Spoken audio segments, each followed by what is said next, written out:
Hey guys, this is a short video to show you how to check the fluids on your 8.1. First, this is your engine oil dipstick. See, it's right in between there. And I'll also give you a very quick overview. I have another video that's posted that goes over all of the details of this engine. If you're looking to buy a vehicle that has the gas 8.1. There's your transmission fluid dipstick. You just pull that out. You'll want to check it when it's running, after it's been running and shifted for a bit, to check the quality, the viscosity, and the color of it. Make sure there's no burnt fluid in it, as well as the capacity to make sure it has enough in it.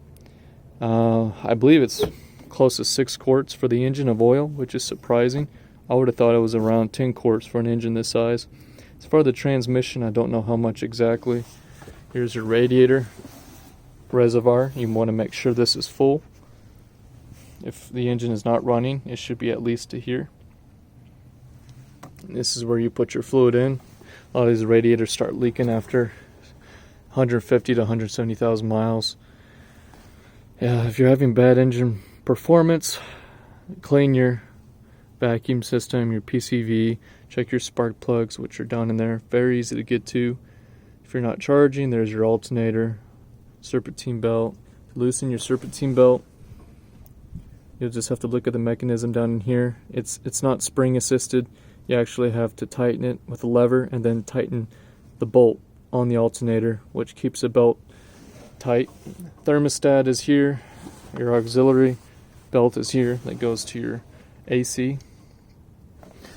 And there's your windshield wiper fluid, your engine control module, and that might be your engine control and PCM put together. I can't remember off the top of my head.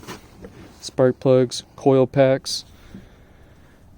Here's your brake system. You have a Hydro Boost, DOT 3, and universal transmission fluid. I use STP.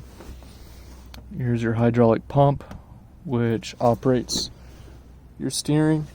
Check for leaks in this. These can be very pricey. And check this arm as well. Here's your brakes. Hydraulic 4-piston actuated. Front and back are the same. This is a 2000 model. 2005 takes different calipers, pads, and other things.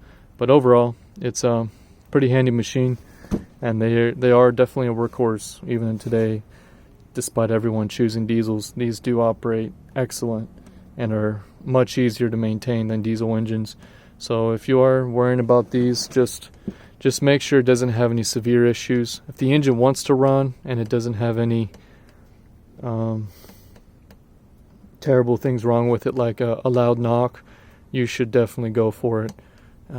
Once again, hope this video helps, and wish you luck if you're looking to get one or if you do have one. Thanks for watching. Hope this video helps. I should have another video posted with more details on each part of this machine, and probably a video on how to change the brake pads, rotors, and possibly calipers.